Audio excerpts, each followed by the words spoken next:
प्रणाम प्रणाम मामू जी। आशीर्वाद है दूल्हा जी। सबसे पहले तो बांधू किला को समाचार बोलिए। बांधू किला का समाचार। हाँ हाँ। मामा जी जब तक शेष रहे कंधा पर अंधाधुन चले तलवार, किसकी मैया चौधाल में कर गई बांधू पर चढ़ाए छाती तोड़ वो साले का आखिर जान रहे की।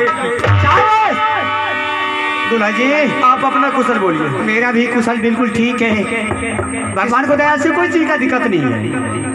या किसी ने कोई चढ़ाई किया है? ना ना ना ना। तो आप उस दुश्मन के नाम बोलिए, साले को जला करके शमशान में राख। दूल्हा जी अरे जब तक शीश रहे कंधा पर अंधाधुन चल तलवार, किसकी मैया जोधा जन्म जो माहिल पर करे चढ़ाए छाती तोड़ दूं साले को आखिर जान रही की जाए। बोलिए कैसे आना हो? आज मुझे याद हो गया कि जब से मेरा दूल्हा जी मेरी बेटी को दौला ले गया है, तब से मैं लौट करके कभी उड़ियल किला से बांधू किला नहीं गया, इसलिए आज मैंने मुलाकात करने के लिए आया हूँ।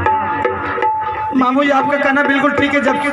जब से मैंने आपके भागिन का दोला उठा करके बांधू किला लाया, तब से आज तक मेरे दरबार आप नहीं आए। लेकिन आपके बारे में मैं जानते थे कि आप उड़ियल किला के रहने वाले हैं, इसलिए मैं आपका भाव से पकड़ ले कि मेरे मामा जी मम्मिया ससुर भी होंगे। लेकिन मैं आप बैठिए, चाय पानी नाश्ता पानी सब कुछ करवाते हैं, उसके बाद बैठ के आपसे बात। ठीक है। लेकिन एक बात मैं पूछने के लिए चाहता हूँ, आज यह दरबार को खुशहाली कुछ और लगता है दूल्हा जी। अच्छा खुशी के बारे में पूछ रहे हैं मामा जी? हाँ खुशी के बारे में आपके साथ आपके सामने नहीं बोलने इसमें कुछ कारण है। मतलब यही है हाँ कि आपके बारे में अच्छी तरह दुनिया को मालूम है कि आप चुगलखोर हैं। अरे क्या बात करते हैं? मैं ठीक बोल रहा हूँ, पहले सुन तो लीजिए। बोलिए। आपके बारे में ऐसा कोई किला का छतरी को मालूम ऐसा नहीं होगा कि आप उड़ियल किला का चुगलखोर, आप ही का नाम मामा माहिल है। हाँ सही। ठीक। हाँ। और आप काम क्या करते हैं? घर घर में चुगली लगाना, भाई भाई में जूता चप्पल चलवाना, सौर समाज में लाठी ठेंगा चलवाना, गोदनी में झोटम झोटी करवाना, आपका ये पैसा है। ये तो जब तक आप ये काम नहीं करते तब तक आपका पेट का अनाज हजम नहीं। दूल्हा जी अरे आपको ये बात बिल्कुल कहना ठीक है, लेकिन हम इससे कुछ पहले साल करते थे, लेकिन अब मैं धीरे नया साल जो बदल रहा है, अच्छा अपना काम करना छोड़ दिया हूँ। जब से लॉकडाउन लगा था। हाँ इसलिए कि मैं चुगली पहले करते थे, अब नहीं करता। लॉकडाउन में छोड़ दिए? बिल्कुल छोड़ दिया। आप छोड़ दिए? बिल्कुल छोड़ दिया। ऐसे तो लॉकडाउन में आदमी मर रहा है, फिर हम क्यों उसे मारेंगे? मतलब बिल्कुल छोड़ दिए? हाँ मतलब यही पूछ रहे हैं कि ऐसा कभी हुआ है अगर कुत्ते को पूंछ में अगर घी भी लगाए तो क्या सीधा होगा? नहीं होगा। तेरे मतलब मेरे ऊपर आपको विश्वास नहीं है? कैसे विश्वास होगा? आपके ऊपर को दुनिया को विश्वास नहीं तो हमको कैसे विश्वास होगा? ये तो हम जान रहे थे कि हम जहाँ भी जाते हैं तो शायद शंखा की बीमारी उन्हें घुसे हुए। मामा जी मैंने सुना था कि राज महोबा के कोई छतरी आपको 151 ऊँटा को पंजा उखाड़ के गंगा और द्वार में फेंक दिया था। हाँ यही चुगली के कारण। हाँ राज महोबा में ऐसा कोई छतरी होगा? सही बात है। आपके पास एक बेटा बचा है अभिचन, वो भी लंगड़ा है। वो भी हो सकता है कि करोना पास होते हो तो वो भी क्यों न मर सकता है, लेकिन भगवान करे नहीं मरे। लेकिन आपसे कसम खिलवाएंगे, उसके बाद आपको सारी हाल बताएंगे। आप उस बेटा लगा कर कसम खाइए, हे भगवान मेरा बेटा अभयचंद नाश हो जाए, मैं चुगली करने के लिए बांधू किला नहीं आया तो मुझे पूर्ण विश्वास हो। शाबाश ये क्या जब हम झूठ बोलने के लिए नहीं आए हैं तो मुझे कसम खाने में लगता है क्या? अगर आपको मामू आपको साथ झूठ बोलने के लिए आए होंगे तो मेरा बेटा अभय कुमार नाश हो जाए। बोलिए। मामू को भाषा में लगता है दम है। क्यों नहीं दम है? मामा जी अब कुछ विश्वास हो रहा है कि आप बिल्कुल सही में आप झूठ बोलना छोड़ दें, लेकिन अभी नहीं हो रहा। चलिए ठीक है कोई बात ना। अगर आप बेटा लगा के कसम खा ली, दुनिया में सबसे बड़ा दौलत अपना औलाद होता है। मैं आप पर यकीन कर लेते, और ये खुशी के बारे में आपको कुछ सुनाने के लिए जा रहे हैं। बोलिए। मामा जी, आज बड़ी खुशी की बात ये है कि जब से मैंने आपका भागन का डोला फना करके बांधू के लाया, तब से आज तक कोई राज महोबा के छतरी नहीं आए। अच्छा, आज 12 वर्ष के बाद बाबू रुदल सिंह देवा पंडित मेरे दरबार आए। क्या? जी जी जी, इसलिए तो हरियाली पर गया है। जी जी जी, इसीलिए ये खुशहाली जो आप नजर देख रहे हैं, बस उसी का खुशी में। शाबाश। और मामू जी, बोलिए। उनके लिए थोड़ा आइटम भोजन बनवाने के लिए भेजे हैं। वो जो गेस्ट रूम में बैठे हुए हैं। अच्छा, हाँ, इसलिए आप जो आवाज लगाए आपके पास क्या उनके लिए नाना प्रकार का भोजन तैयारी करवा रहे हैं? क्या बात करते, बरसों साल बाद आए हैं, उसके लिए भोजन नहीं बनेगा। लेकिन दूल्हा जी एक बात बताइए, आज आपको साला आया तो नाना प्रकार का भोजन उनके लिए तैयारी हो रहा है, लेकिन मामू जी जब इस दरबार में पधारे तो उनके लिए क्या तैयारी की? मामू जी, आप जगह जगह जाते, पंचायत करने, आपको लिए चाय चुटकी आई जाती, इससे पेट भर जाता। हमने सोचे कि पहले उनको मान सम्मान होनी चाहिए। आपके बारे में भी बोला कि आप बैठिए, आपके लिए चाय पानी लाते हैं। तो आप तो सबसे पहले आपका काम जो है वो करना चाहिए। आप वही काम करने के लिए, आप खुशी के बारे में नजराना जो देख लिया, आप खुशी, आप इससे ज्यादा दुखी लग रहे हैं, इसलिए आपको मैंने खुशी सुना दी। अच्छा ठीक। हाँ, लेकिन दूल्हा जी एक बात मैं बताऊं। आप बोलिए। दो, एक नहीं, दो बताइए। अभी जो आप जिस गेस्ट के लिए नाना प्रकार का भोजन तैयारी करवा रहे हैं वो कौन है पता है? मेरा भागिन बाबू जंगीर उदल सिंह।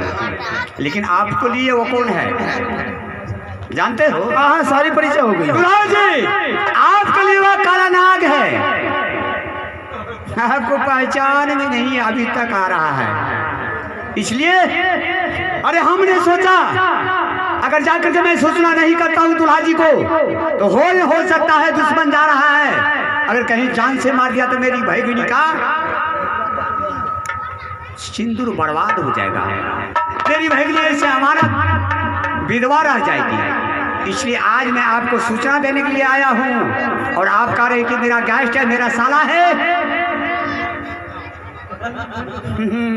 मतलब आपके कहने के मतलब यह है कि जो आप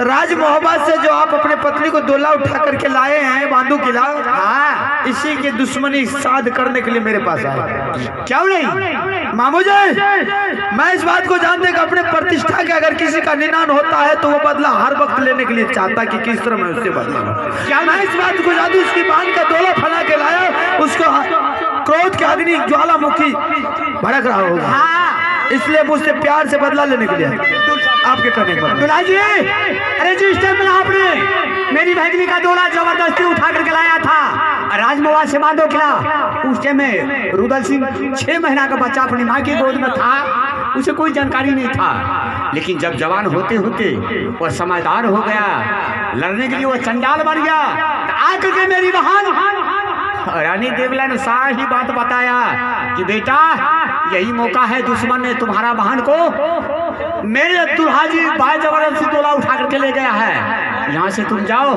अगर तुम्हारा बहन की डोला हुआ नहीं दे तो सीधे सपट उसे सर काट करके मेरे चरणों में ले आओ। आज नाग आपके दरबार पहुंच गया, आपको कोई मालूम नहीं है। इसका मतलब है आपके बातों में दम है। क्या नहीं, दम नहीं तो किसी से कम है।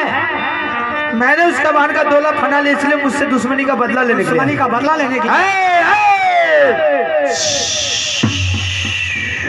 आज तक ऐसा कोई माँ के लाल वीर पैदा नहीं लिया है जो सूरज सिंह से बदला कोई ले लेंगे।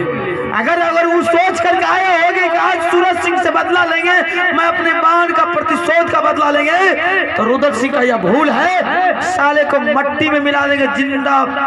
दूल्हा जी, अगर आपको फूंक देगा तो आप शायद गर्दा को तोड़ा आकाश। ऐसा कोई वीर पैदा नहीं लिया है कि सूरज को फूंक देगा, ये बालू का ढेर नहीं है जो सूरज को फूंक मारने से उड़ जाएगा।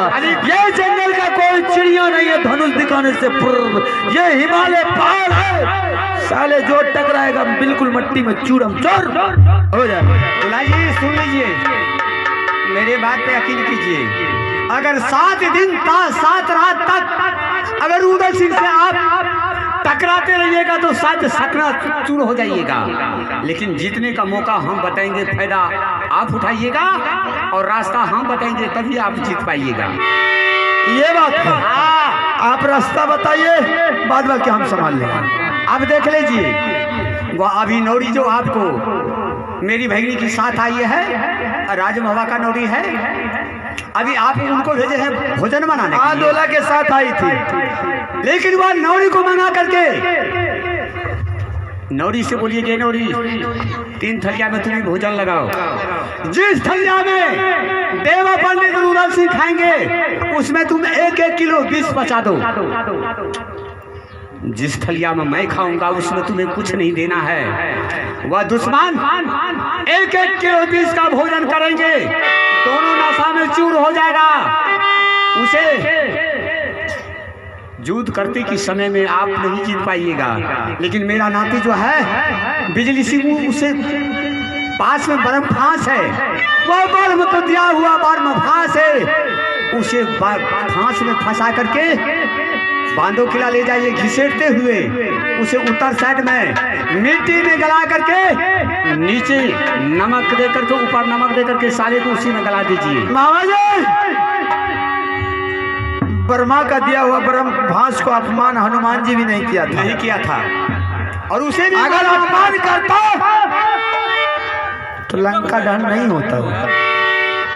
ठीक है, इसलिए हनुमान जी ब्रह्मपान का सम्मान किया था, इसीलिए उसको फांस में फंसाया गया था। हरामजादा को ब्रह्म फांस में फंसा करके तरपा करके, अगर नौरी विष बचाने से इनकार जाएगी तो मारते बिजली कोड़ा से नौरी को सर्दी गर्मी उतार दीजिए। अरे डर से तो भूत भागता हुआ तो मनुष्य है। हरामजादी अनाज खाएगी, मेरे दरबार का आया, मेरी बात नहीं मानेगी, मारते बिजली कोड़ा से तो चेहरा खराब कर देगी। काम तमाम है, साले को फंसा करके उतर साइड में मंदिर बना दीजिए, वो तरहर में मिट्टी में गल जाएगा, ना रहेगा। ठीक है, आप जा सकते हैं, हमें सही हो।